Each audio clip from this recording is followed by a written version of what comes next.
What's going on here is you have two people that I applaud because they are trying to act in the spirit of Canada. They are trying to be as Canadian as they can be.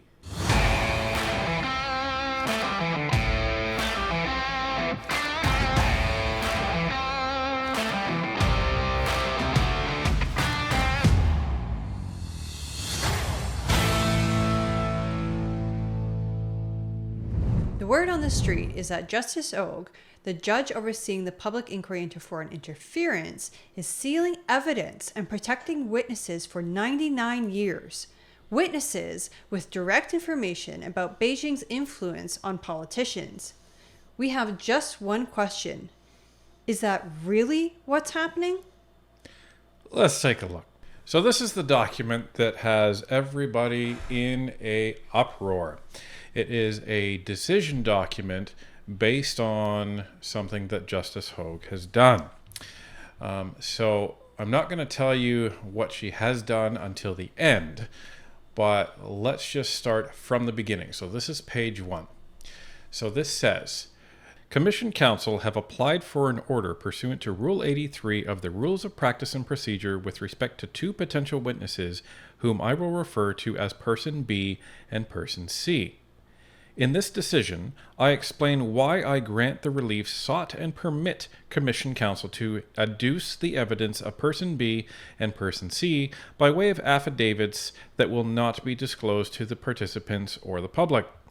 However, public disclosable summaries of these affidavits will be released to the participants and the public in due course. I also explain why I order that certain documents that would disclose identifying information about Person B and Person C be sealed. This is where, we start to get into this. Background. During its investigation, the Commission learned that Person B and Person C may provide relevant information to the Commission. Commission Counsel interviewed Person B and Person C separately in 2024.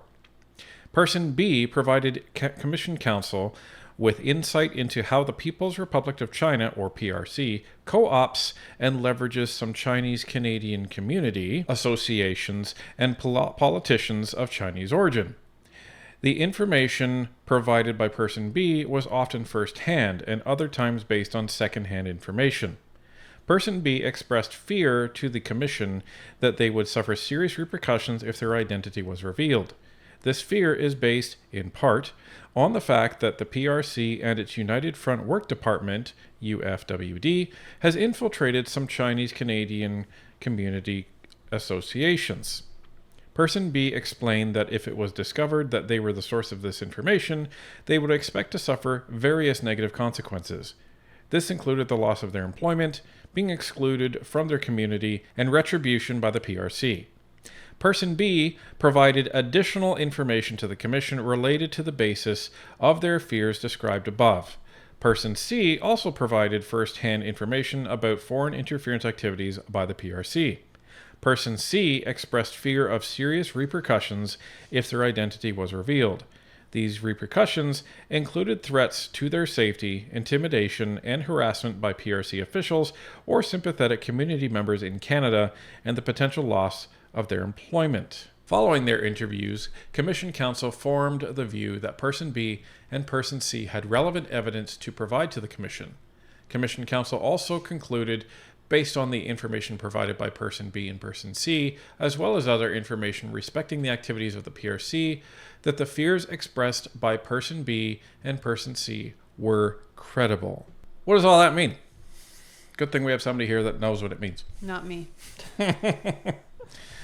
Okay. Tell us, please, in English. So what this means is that there's two people, and from everything that was described there, these are people that sound to me like they are members of the Chinese diaspora community, meaning they are people that have immigrated from China and are people that are regularly terrorized by the People's Republic of China based on the agents that they have on the ground in Canada. You see this in Chinese police stations and other various agents that work across the country in the Chinese community in order to exert the influence of the home government in China on people in Canada.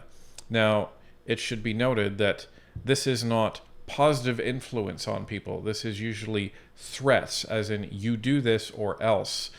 And Trudeau's government has allowed this to happen in Trudeau's Canada over the last 10 years. So person B and person C are most likely that. The other reason why I think this is because it was actually brought up to David Johnston that when he was saying, no, there should not be a public inquiry, it was brought to his attention that there's actually people from the diaspora community that would like to come forward and provide evidence, but they wanted to make sure that they had sufficient safeguards in place in order to protect them. Mr. Johnston, can I say that? When we talk about public hearings, I'll give you an example. For example, if I'm a victim of Chinese interference via a police station, do you think I am going to turn up to a public hearing? Madam Chair, certainly some people will not want to appear before a public hearing. That said, we will encourage anyone who wants to make a submission to us or write to us or account personal experience that they've had would be very much welcome, and we hope we can give that appropriate attention. Merci. Thank you for that rapid, precise answer. So that means that holding public hearings means we're saying to people, if you want to come and talk to us about foreign interference, you're welcome. But, for example, Ms. Cherry Wong recently said she would not go to public hearings. She is a member of the Canada-Hong Kong Alliance. She doesn't want to go to the public hearings because she's afraid of reprisals. That is the difference, Madam Chair, between a public hearing and an inquiry. A commission of inquiry will ensure that there are in-camera meetings and they can summons people and ask for these documents to be produced. In that way, these people in full security can go and have discussions and be examined and cross-examined, and this information can then be collected, and we will have a better idea of the way in which Chinese foreign interference is taking place in Canada. So that's what leads me to believe that these two people are from the Chinese diaspora community. Now, this is basically the end of summarizing kind of what type of evidence that they have to bring forward. The issue that I have is that what's going around seems to be implying that there are witnesses that have broken the law that have direct evidence on interference with Canadian politicians. And there's no evidence in this judgment that even remotely resembles that. So that's one of the big problems that's going on right now is there's sensationalist headlines out there and people trust them, so people believe them. And then it creates a whole big problem of public perception because that's not what's going on here.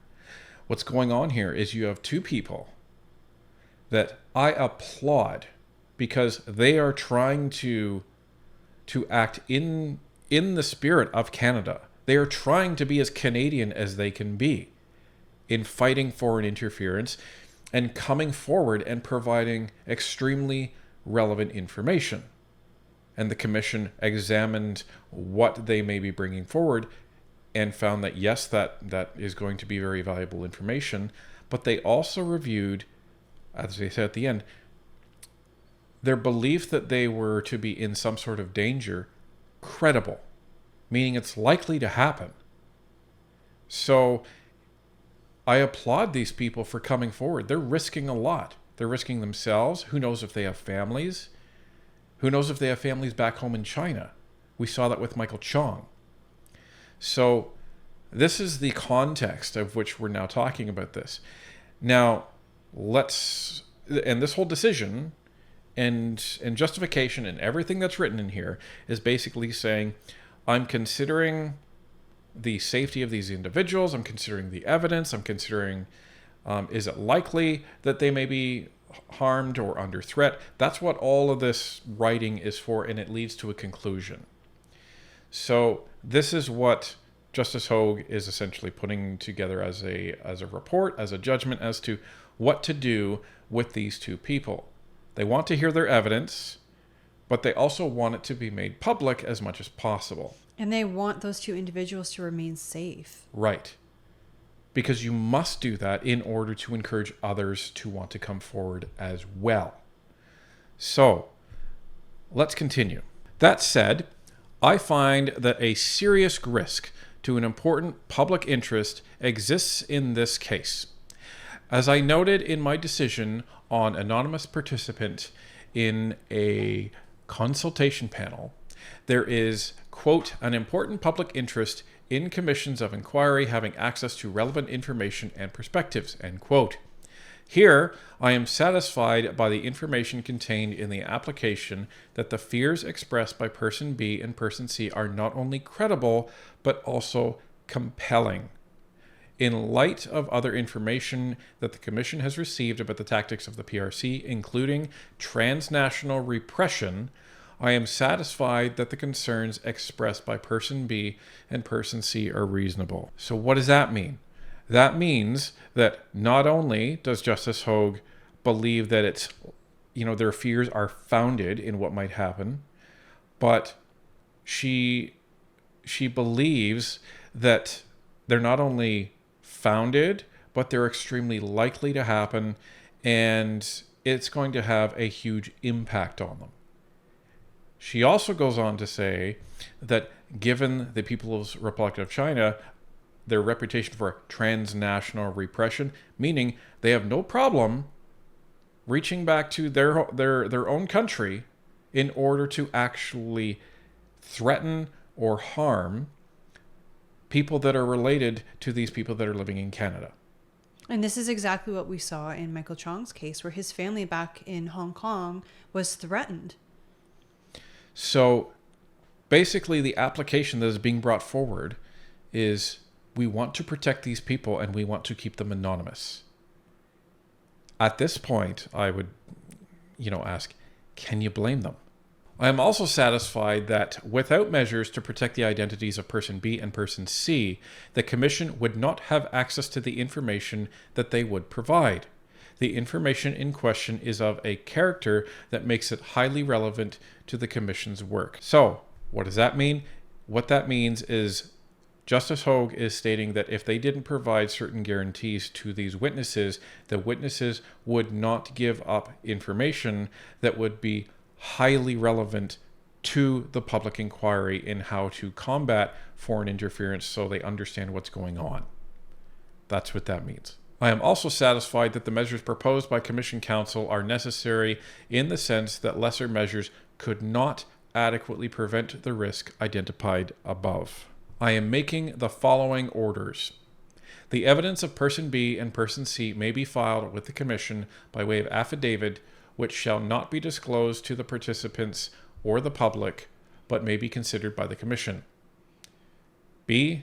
The Commission shall prepare public summaries of these affidavits, which shall be produced to the participants and the public, and the unredacted version of the instant application, as well as the affidavits and any accompanying exhibits of person B and person C shall be subject to a sealing order lasting 99 years from the date of this decision. So it sounds like they are making the information public. They're just trying to protect the identities of the witnesses. Is that right? Correct. And they will scrub some of the specifics of those documents exactly in the same way that we saw at the public inquiry, where they summarized or reworded some of the specific evidence that was provided to the Commission by CSIS and the intelligence agencies, and it was reworded in such a way in that it could be released publicly without compromising, the source, the person who provided it, or the means by which it was collected. So this order is actually a good thing, folks. Well, it protects those two witnesses. And because it's protecting those two witnesses, it's allowing them to come forward and testify to the whole commission. Now, this seems to me, anyways, kind of like what exists in committee where they do in-camera sessions. The information is made available to the committee so that the committee can make their report, but the public doesn't see it. It's not on Parleview. It's not in the journals. That information is not directly available to the public, but it is available to create the report. Well, and the interesting thing is they did actually consider in-camera sessions for these two witnesses, but actually decided against that because of the risk to their safety.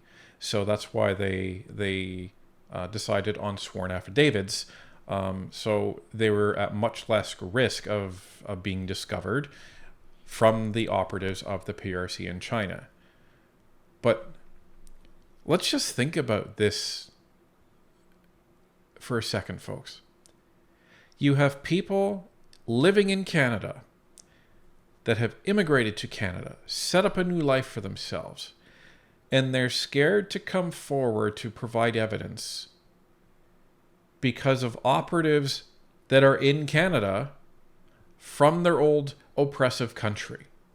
And Canada has done nothing to protect them. Well, how many of those Chinese police stations did we have at their height? Was it something like 24? It was a couple dozen. There was lots. And they were just permitted to operate in plain sight.